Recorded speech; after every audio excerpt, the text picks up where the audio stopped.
9 ذوالحجہ کے دن صبح فجر کی نماز سے لے کر 13 ذوالحجہ کی عصر تک تکبیر تشریق پڑھنا واجب ہے ہر نماز کے بعد۔ تو ایک دفعہ اونچی آواز سے پڑھنا سنت ہے، اور اس کے بعد 3 دفعہ، یعنی اس کو ملا کر، ایک دفعہ کو ملا کر 3 دفعہ پڑھنا یہ کیا ہے؟ سنت ہے۔ ایک دفعہ اونچی آواز میں پڑھنا مستحب عمل ہے، اس کے بعد 2 دفعہ ہلکی آواز میں پڑھ لی جائے تو وہ کوئی مذائقہ نہیں، کوئی حرج نہیں ہے۔ تو 9 ذوالحجہ کی فجر کی نماز سے لے کر 13 ذوالحجہ کی عصر کی نماز تک ہم نے فرض نماز کے بعد کیا پڑھنا ہے؟ تکبیر تشریق پڑھنی ہے۔ تکبیر تشریق کے اندر اللہ رب العزت کی بڑائی کے ہی سارے کے سارے کلمات ہیں۔ اللہ اکبر لا الہ الا اللہ واللہ اکبر وللہ الحمد۔ تو حضرت عبداللہ بن عمر اور حضرت ابو ہریرہ رضی اللہ عنہ، یہ جو 10 ایام ہیں، ان ایام میں قصداً جان بوجھ کر بازاروں میں جایا کرتے تھے، بازاروں میں جا کر اونچی اونچی آواز کے تکبیر تشریق پڑھا کرتے تھے۔ بازاروں میں چل رہے ہیں، اونچی اونچی آوازیں پڑھ رہے ہیں، اللہ اکبر لا الہ الا اللہ واللہ اکبر وللہ الحمد۔ یہ ذکر اذکار کے سب سے جو اتھینٹک قسم کے جو ذکر ہے نا، جو اللہ رب العزت کی بڑائی ہیں ساری کی ساری، وہ ساری کی ساری ان چند الفاظ کے اندر آ جاتی ہیں۔ تو ایک تو 10 ذوالحجہ تک، یا 13 ذوالحجہ کی عصر تک ان کلمات کا اہتمام کرنا چاہیے۔ ابھی سے یہ اہتمام کرنا شروع کر دیں، یکم ذوالحجہ سے لے کر 13 ذوالحجہ کی عصر تک ان کلمات کو زیادہ سے زیادہ کہیں، تاکہ لوگوں کو بھی پتہ لگے کہ یہ کلمات اللہ رب العزت کے ہاں انتہائی معتبر ہے، اور یہ جو 10 دن ہیں یہ بھی اللہ رب العزت کے ہاں انتہائی معتبر ہیں، اور وہ بھی آپ کے یہ کلمات سن کر وہ خود بھی کہنا شروع کریں۔ اور یہ کلمات اللہ رب العزت کے ہاں بہت معتبر ہیں۔ کیوں ہیں؟ ان کلمات کے اندر بھی ایک فلسفہ ہے کہ یہ کلمات کیسے نازل ہوئے۔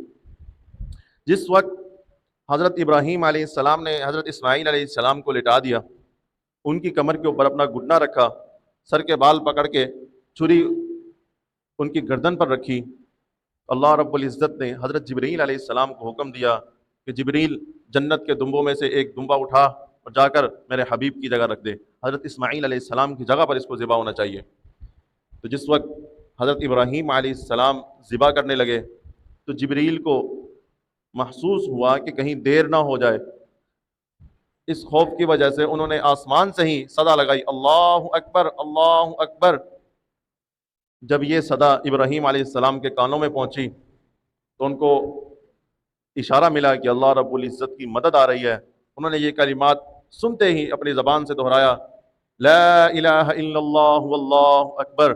حضرت اسماعیل علیہ السلام جو کہ اس وقت ذبح ہونے کے لیے لیٹے ہوئے تھے، جب ان کے کانوں کے اندر یہ گفتگو پڑی کہ ایک تو جبریل کی آواز آئی اللہ اکبر، اس کے بعد میرے ابا نے پڑھا لا الہ الا اللہ واللہ اکبر، معلوم ہو گیا کہ اللہ رب العزت کی مدد آ گئی ہے۔ انہوں نے بھی اس کے آخری الفاظ پڑھے واللہ اکبر وللہ الحمد۔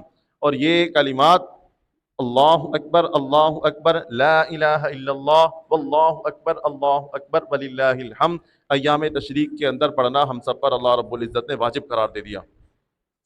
تو ہر ایک لفظ جو ہم اپنے منہ سے نکالتے ہیں اس کی بڑی قیمت ہوتی ہے۔ ہمیں معلوم ہونا چاہیے کہ ہم یہ لفظ کیوں ادا کر رہے ہیں، ہم نماز کیوں ادا کرتے ہیں۔ یہ عمل ایک نیک عمل ہے، صرف اتنا ہی کافی نہیں ہے، بلکہ ہمیں یقین ہونا چاہیے، ہمارے ذہن میں اس بات کو، ہمیں اپنے ذہن کے اندر اس بات کو حاضر رکھنا چاہیے کہ یہ اللہ رب العزت کا حکم تھا کہ تم میری نماز ادا کرو، اس لیے ہم یہ نماز ادا کر رہے ہیں۔ یہ ایک عبادت ہے جس کا اللہ رب العزت نے ہمیں حکم دیا ہے، ہم اس کی بندگی کر رہے ہیں۔ اسی طرح ہم روزے رکھتے ہیں تو روزوں کے اندر بھی یہی فلسفہ ہوتا ہے کہ بھائی ہمیں اللہ رب العزت نے بھوکا پیسہ لینے کا حکم دیا ہے، تو ان ساری چیزوں کو اپنے ذہن کے اندر رکھنا چاہیے۔ اسی طرح تکبیر تشریق کے الفاظ اللہ اکبر لا الہ الا اللہ واللہ اکبر وللہ الحمد، یہ کہتے ہوئے بھی ہمیں اپنے ذہن کے اندر یہ بات بٹھا لینی چاہیے کہ یہ کلمات وہی ہیں جو جبرائیل علیہ السلام نے حضرت اسماعیل علیہ السلام کو ذبح ہوتے دیکھ کر جلدی میں کہے تھے اللہ اکبر، اور حضرت ابراہیم علیہ السلام نے اللہ رب العزت کی مدد کا سن کر بڑی اونچی آواز میں کہا تھا لا الہ الا اللہ واللہ اکبر۔ اور جب حضرت اسماعیل علیہ السلام کو معلوم ہوا کہ اللہ رب العزت کی مدد آ گئی ہے تو انہوں نے پڑھا تھا اللہ اکبر وللہ الحمد۔